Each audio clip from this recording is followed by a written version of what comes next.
Hello everyone, myself Trivedi Parth. I welcome all of you on behalf of Srimati Shantaben Haripai Gajera English Medium School in this online session for computer subject of Standard 9th. Our today's topic will be Introduction to the Operating System. In the previous sessions we have gone through input and output device, introduction to computer, evolution of computer, history of computer, types of computer, generations of the computer. Today we will look about the operating system, its introduction, then its detailed structure, kernel, shell and many more things. हम सबको पता है कि CPU जो है वो सबसे fast है और वो जो बेसिक ऑपरेशन जैसे adding, subtraction, multiplication, division and many more वो आसानी से परफॉर्म कर सकता है. Even simple operations like input of number, output of number, converting string of machine to operate or displaying on a large screen must be built on top of these basic capabilities by writing series of basic instructions. कई सारे programmes भी हम ऐसे use करते हैं कि जिसके अंदर इनपुट होने के बाद प्रोसेस होती है और फाइनलाइज जो आउटपुट है वो स्क्रीन पर दिखता है with the help of basic set of instructions. Also the computer has large number of peripheral device like keyboard, mouse, monitor, hard disk, optical disk, printers and other removable device. Operating this device required the executing a large, long and complex series of basic information. Modern computer जो है उनके पास variety resource like CPU, memory, secondary storage, network, peripheral device etcetera, ये जो सारे components है वो modern computers के अंदर सीमित है. These are accessed by multiple programs running concurrently, sometimes on behalf of different users with different set of access rights. Clearly there needs to be some authority that regulates and mediates access to this resource. तो ये सारे जो resources computer के अंदर होते हैं उनके controls और ऑपरेशंस के लिए भी कोई एक सिस्टम या तो फिर कोई एक जरिया होना चाहिए. Computer without any kind of software for above operation is practically unusable device because it may not even have the basic user interface to interact with the user. अगर फ्यू सेकंड्स के लिए हम लोग सोच ले कि कंप्यूटर कोई भी सॉफ्टवेयर या तो एप्लीकेशन के बिना हो तो वो just like an empty box होगा और यूजर इंटरफेस मतलब यूजर जो है बेसिक थिंग्स भी उसके अंदर परफॉर्म नहीं कर पाएगा. In order to provide a consistent experience to user there need to be common framework for common human computer interaction. तो यूजर की ये जो सारी चीजें हैं इंटरेक्शन करने की वजह से उनको जो एक्यूरेट रिजल्ट्स मिलते हैं तो उनके लिए कोई ऐसी चीज डेवलप होनी चाहिए कि जो यूजर की जो नीड्स और रिक्वायरमेंट है वो आसानी से फुलफिल कर सके. Thus operating system exist to satisfy all this need. तो ऑपरेटिंग सिस्टम जो है वो ये यूजर की और कंप्यूटर की सारी नीड्स फुलफिल करने का एक जरिया है. Because it controls the whole system it is always the first program to be started when the computer is started on. तो ये ऑपरेटिंग सिस्टम जो है वो कंप्यूटर स्टार्ट होने के बाद सबसे पहला जो प्रोग्राम या तो कोई सॉफ्टवेयर एक्टिवेट होता है तो वो होता है ऑपरेटिंग सिस्टम. तो ऑपरेटिंग सिस्टम जो है वो एक ऐसा सॉफ्टवेयर है कि जो कंप्यूटर स्टार्ट होने के बाद सबसे पहले एक्टिवेट हो जाता है और कंप्यूटर के जो बाकी की एप्लीकेशंस और जो बाकी के प्रोग्राम्स जो है और यूजर की जो नीड्स और रिक्वायरमेंट है, यूजर को जो काम करना है वो काम करने के लिए वो कंट्रोलिंग और ऑपरेशंस के साथ वो फुलफिल करते हैं. Functions of operating system. An operating system perform different set of functions that are mention below.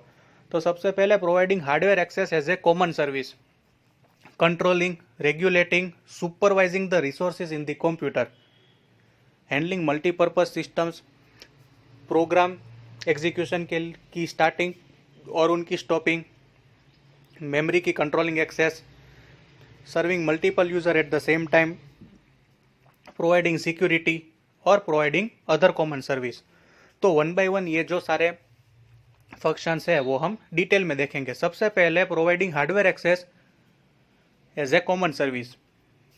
In the earliest days of computing, each computer program would come with a set of instructions to handle fixed set of device like printer. पहले के computers के अंदर जो printer है अगर वो printer की जगह हमें कोई दूसरा डिवाइस अटैच करवाना है तो वो दूसरा डिवाइस अटैच करवाने के लिए जो अलग सेट ऑफ इंस्ट्रक्शंस है वो हमें देने पड़ते थे, जिसकी वजह से जो एग्जिस्टिंग इंस्ट्रक्शन सेट कोड्स है और उनका जो डिवाइस सेटअप मैनेजमेंट है वो आसानी से चल नहीं पाता था।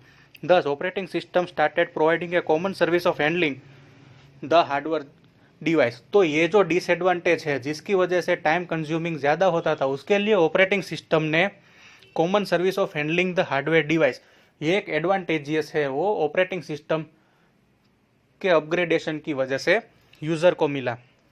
The instruction to handle the particular device would be a part of operating system and the operating system would provide access to this device to individual program as a common service. When new device came into use, the new instructions needed to operate, it would only have to be added to the operating system. Thousands of individual programs were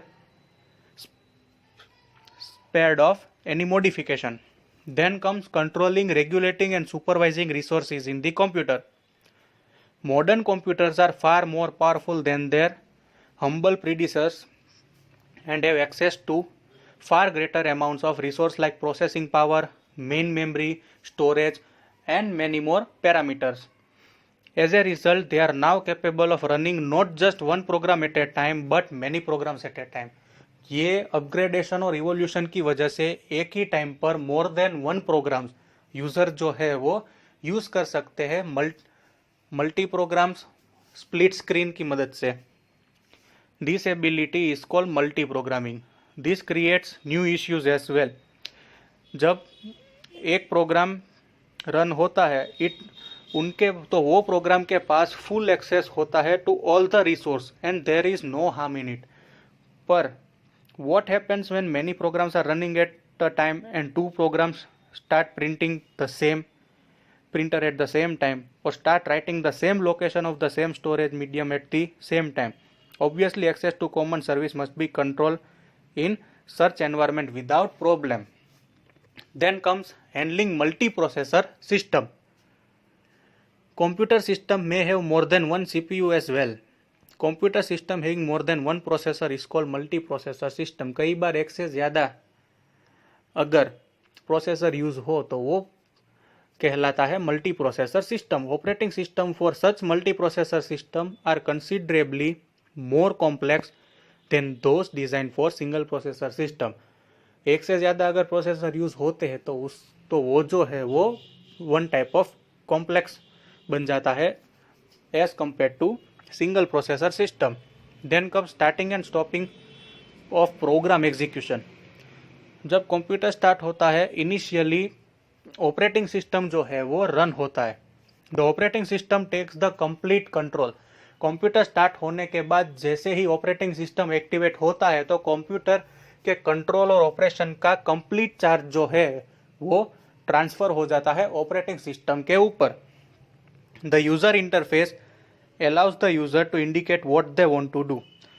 तो after that operating system user interface जो है वो activation start हो जाता है, जिसकी वजह से यूजर जो है वो कंप्यूटर सिस्टम और उनकी एप्लीकेशंस के साथ डायरेक्टली इंटरेक्ट कर सकता है और ऑपरेटिंग सिस्टम जो है वो उन्हें हेल्प करता है इंटरेक्ट करने में और जो रिक्वायर्ड आंसर्स है, रिक्वायर्ड क्वेरीज है वो फाइंड आउट करने में।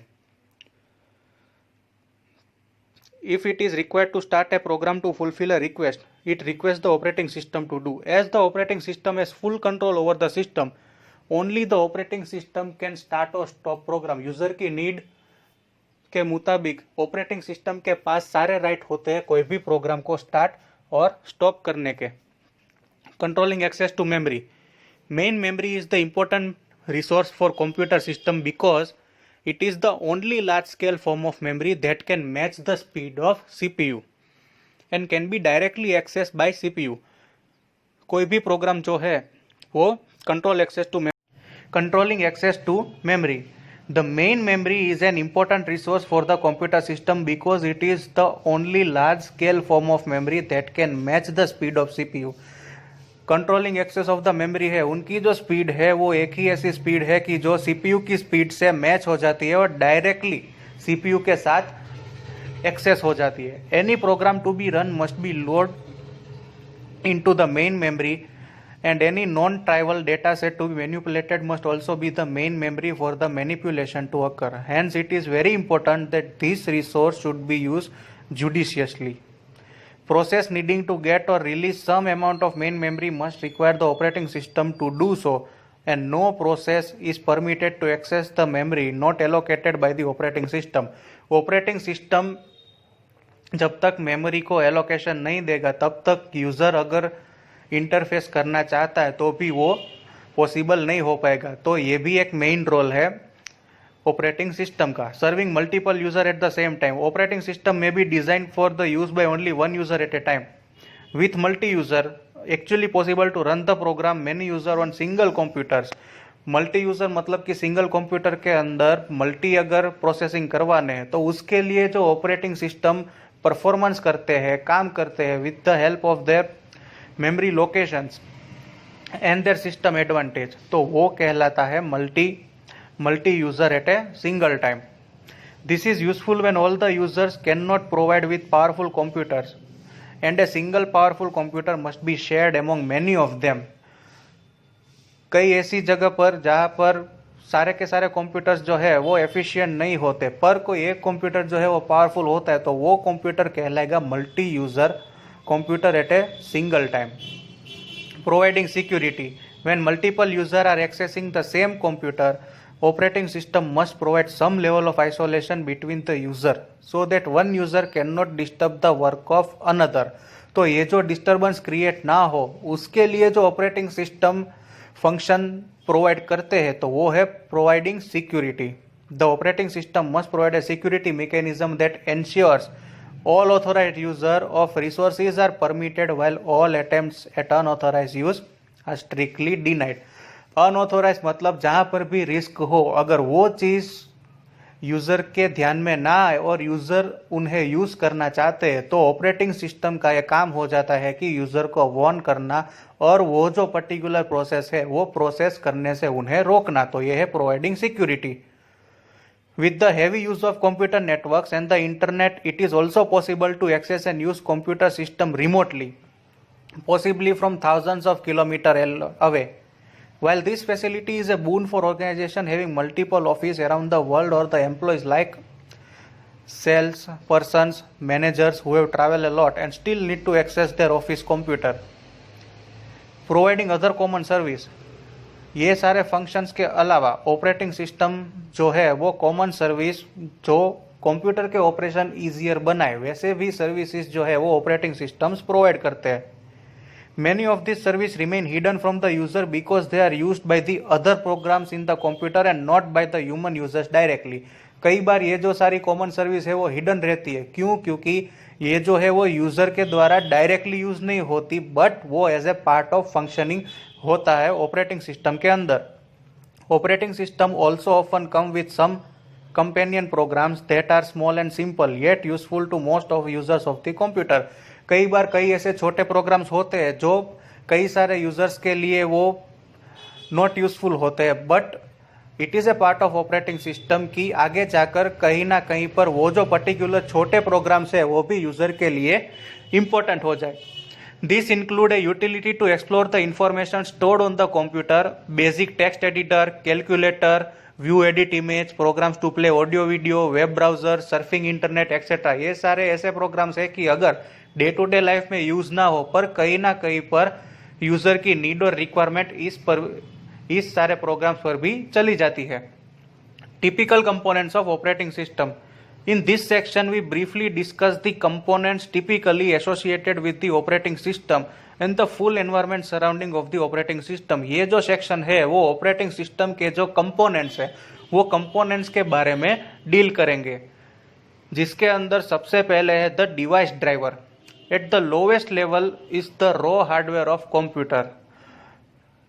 डाउनवर्ड्स इफ वी स्टार्ट, तो लोवेस्ट लेवल पर जो है वो कंप्यूटर के जो रॉ हार्डवेयर है वो है as we have often seen earlier, this part often called the raw iron is an immensely powerful machine but has no clue what to do. This layer also consists of a diverse set of devices, each requiring potentially different set of instructions to operate.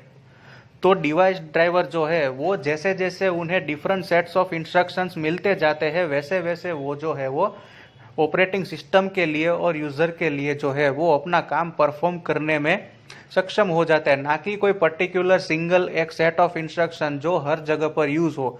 Device driver जो है वो it is also called raw iron, पर उन्हें clue नहीं होता है कि what is their work, but जैसे यूजर की नीड और रिक्वायरमेंट, जैसे यूजर का फंक्शनिंग, वैसे ही डिवाइस ड्राइवर का जो काम है वो परफॉर्म करते हैं। Device driver are the small programs that contain necessary information for using this device, while many of them come bundled with the operating system, some may have to be installed separately from a disk or the internet। कई ऐसे device driver है कि अगर user को requirement है कोई काम करने के लिए बट ऑपरेटिंग सिस्टम के अंदर वो इंक्लूडेड ना हो तो उन्हें वो अलग से इंटरनेट की मदद से या तो फिर हार्ड डिस्क, फ्लॉपी डिस्क की मदद से भी उन्हें डाउनलोड करना पड़ता है। They are loaded and unloaded when needed by the colonel.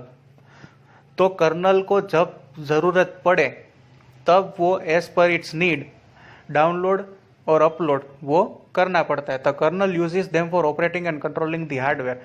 ये जो कर्नल डाउनलोड और uploading as per their need करते हैं वो सिर्फ हार्डवेयर का कंट्रोलिंग और उनका ऑपरेटिंग करवाने के लिए। तो अब देखते हैं कि ये कर्नल क्या है। The kernel is the core component और the main programmer of operating system.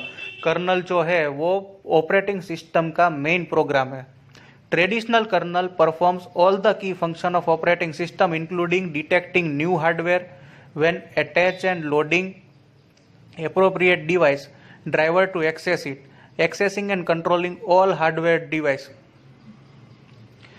resource allocation and management, creating, stopping, controlling program execution, scheduling program execution, providing CPU input output and memory protection, input output memory management, security etc। तो ये जो सारी चीजें हैं इनकी controlling और operating के लिए जो चीज जरूरी है वो चीज है ऑपरेटिंग सिस्टम का मेन प्रोग्राम जो कि है kernel. By some definition kernel is the operating system. तो फिगर 5.1 के अंदर जैसे देख सकते हैं कि ऑपरेटिंग सिस्टम की जो कंटेक्स्ट है वो दिखाई गई है कि यूजर और कर्नल के बीच में कैसे जो प्रोसेस है वो with the help of device driver हो सकती है। यूजर जैसे जैसे प्रोग्राम एक्टिवेट करते जाते तो उसकी मदद से जो कर्नल है वो हार्डवेयर कंपोनेंट्स कंट्रोलिंग और operating by giving them guidance, instructions और प्रोसेसिंग के बाद वो वापस जो है वो उनका रिजल्ट पर्टिकुलरली यूजर को दिखा देते हैं। Then comes the shell. The shell is the most visible component of operating system bundle. Shell जो है वो ऑपरेटिंग सिस्टम बंडल का मोस्ट विजिबल कंपोनेंट कहा जाता है। So much so that some people identify the operating system by the looks of the shell। वो इतनी हद तक विजिबल है कि कई लोग ऑपरेटिंग सिस्टम आइडेंटिफाई करने के लिए वो शेल के नजरिए से उन्हें देखते हैं। The shell allows the user to express their wishes, what they want the computer do to the computer system by providing a user interface. There are two main categories of user interface, command line interface और graphical user interface. तो shell जो है वो user को कैसे मदद करता है कि यूजर को कौन सा काम कंप्यूटर की मदद से परफॉर्म करवाना है या तो फिर यूजर की नीड क्या है, वो कंप्यूटर से क्या चाहता है। तो उसके लिए दो टाइप के जो है वो यूजर इंटरफेस है, CLI और GUI। तो the file system follow certain basic rule.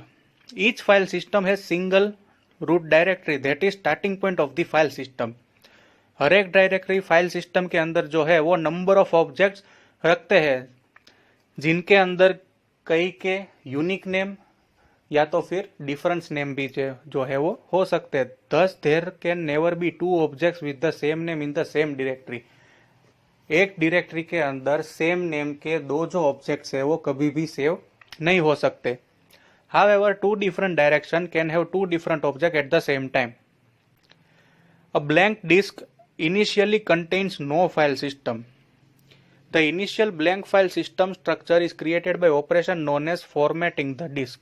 तो ब्लैंक फाइल सिस्टम जो है वो क्रिएट कैसे होती है? ब्लैंक फाइल सिस्टम मतलब जिसके अंदर कोई भी सिंगल ऑब्जेक्ट या तो कोई भी डेटा जो है वो स्टोर नहीं होता, उस चीज को कहते हैं ब्लैंक फाइल सिस्टम। तो ब्लैंक फाइल सिस्टम बनती कैसे है? तो by formatting the disk. Formatting a disk that already contain a file system destroys the existing file system and replace it with a new blank one। हम कोई भी drive में से या तो कोई भी एप्लीकेशन में से कोई चीज डिलीट कर देते हैं तो वो चीज वापस नहीं आती। तो ये क्या कहलाता है?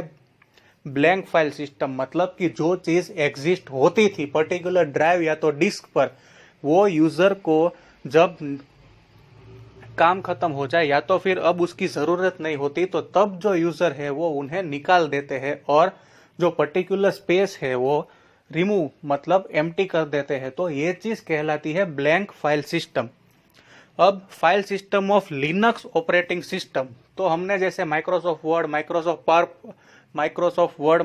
पावर पॉइंट, तो ये जो सारे सॉफ्टवेयर है तो ये सारे सॉफ्टवेयर ऑपरेट होते हैं ऑपरेटिंग सिस्टम। और हमने ऑपरेटिंग सिस्टम के एग्जांपल्स देखे थे माइक्रोसॉफ्ट विंडोज 2007, 2010, उबंटू। तो वैसे ही लिनक्स जो है वो one type of operating system है।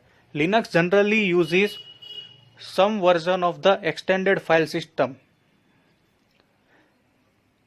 These are quite powerful and feature-rich file system. The extended file system is CAN sensitive, that is capital and small letters are treated as two different characters।